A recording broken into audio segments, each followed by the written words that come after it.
ఆశ్చర్యకార్యాలతో మన జీవితాలకు కావాల్సిన ప్రతిదాన్ని కూడా నేర్పిస్తూ నెరవేరుస్తూ విశ్వాసం జీవించాలి. ఏ విధంగా మనం అన్ని పొందుకోవాలో ఈ యొక్క ఇర్మియాతో పాటు ఈ యొక్క రేఖాబీయుల యొక్క ప్రతి పనిని వాళ్ళకి చూపిస్తూ దేవునికి స్తోత్రం, వాళ్ళకి కావాల్సిన ప్రతి దాన్ని నేర్పించడానికి దేవుడు ఈ యొక్క రేఖాబీయులను తీసుకొచ్చింది. రేఖాబీయులు ఎక్కడి నుంచి వచ్చిండ్రు? దేవునికి మహిమ కలుగును గాక మిద్యాన్ ప్రాంతంలో ఉన్న హల్లెలూయా తరం వారు, ఆ వర్గానికి చెందిన ప్రజలు యూదా గోత్రంతో ప్రయాణిస్తారు. దేవునికి మహిమ కలుగును గాక హల్లెలూయా. మొదటి దినవృత్తాంతాలు 2వ అధ్యాయము 55వ వచనం.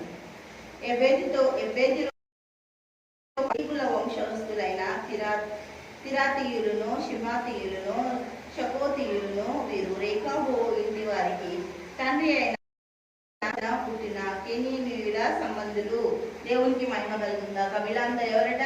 కెనీనీయులు, ఒక వర్గానికి చెందిన వారు. ఇక్కడ నుండే రేఖాబీయులు వచ్చిండ్రు. దేవుడికి మహిమ కలుగుందాక. దేవుడు అన్నిల విశ్వాసం చూసి దేవుడు సంతోషిస్తుడు. ఎంత అద్భుతంగా అంటే, ఆశ్చర్యకరంగా అంటే, వారి యొక్క జీవితానికి దేవుడు చేస్తున్న ప్రతి మేలు ఎంతో సంతోషంతో.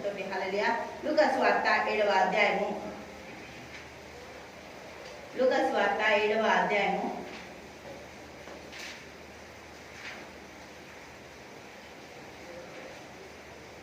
1వ వచనం నుంచి చూద్దాం. దేవునికి మహిమ కలుగును గాక.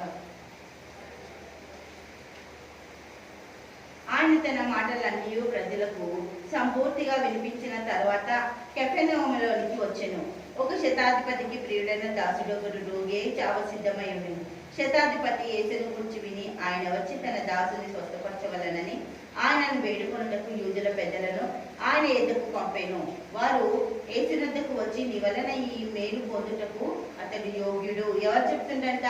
ఒక అన్యుడు దేవుని వలన మేలు పొందుటకు యోగ్యుడు అని యూదా ప్రజలందరూ, అక్కడున్న వారందరూ కూడా ఈ యొక్క శతాధిపతి గురించి యేసుక్రీస్తు ప్రభు దగ్గర చెప్పడానికి వచ్చినప్పుడు దేవునికి మహిమ కలుగుందాక.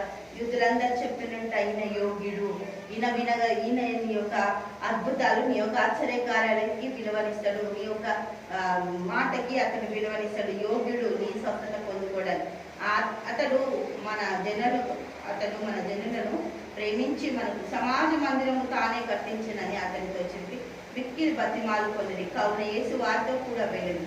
ఆయన ఆ ఇంటి దగ్గరకు వచ్చినప్పుడు శతాధిపతి తన స్నేహితులను చూసి, మీరు ఆయనను నా ఎద్దకు, దేవునికి మహిమ కలుగును గాక హల్లెలూయా, ఎట్లా తీసుకొస్తారు? నేను ఒక పాపిని అని ఆయన గుర్తించింది. దేవుని ఆత్మ ఆయనలో పనిచేస్తుంది. ఆయన ఒకటే మాట్లాడాడట, దేవుడికి మహిమ.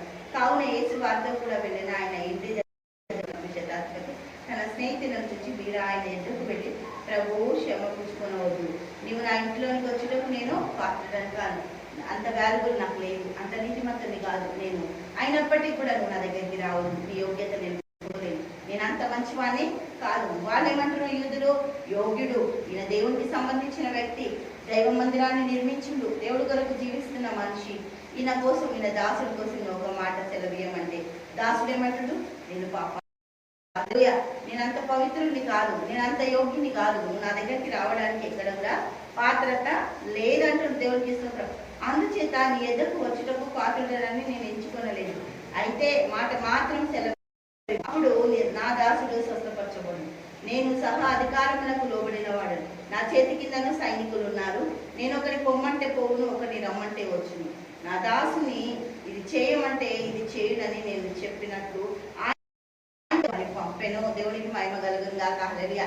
ఎన్ని మాటలు, ఎన్ని శతాధిపతి చెప్పిండో ఆ మాటలన్నీ కూడా విని యేసుక్రీస్తు ప్రభు సంతోషంతో, అయ్యో ఇంత గొప్ప ప్రజలు నా ఒక పట్టణంలో ఉన్నారని ఆయన సంతోషించి ఆయన ఒకటే మాట అన్నాడట, దేవుడికి స్తోత్రం.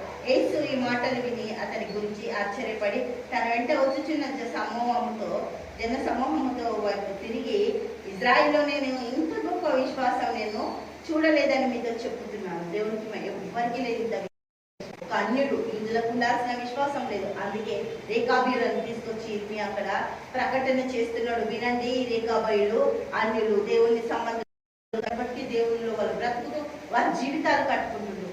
మీరు కూడా దేవునిలోనికి రండి అని ప్రచురించిన యూదా జనాంగం వినట్లేదు. యూదా జనాంగం ఎదుట ఈ యొక్క విశ్వాసి అయిన శతాధిపతి మాటలన్నీ కూడా దేవుడు పెడుతున్నాడు. విన్న నొల్లని ప్రజలకు వినిపిస్తున్నాడు. విని లోబడడానికి దేవుడు దేవునికి మహిమ కలుగును గాక. హల్లెలూయా.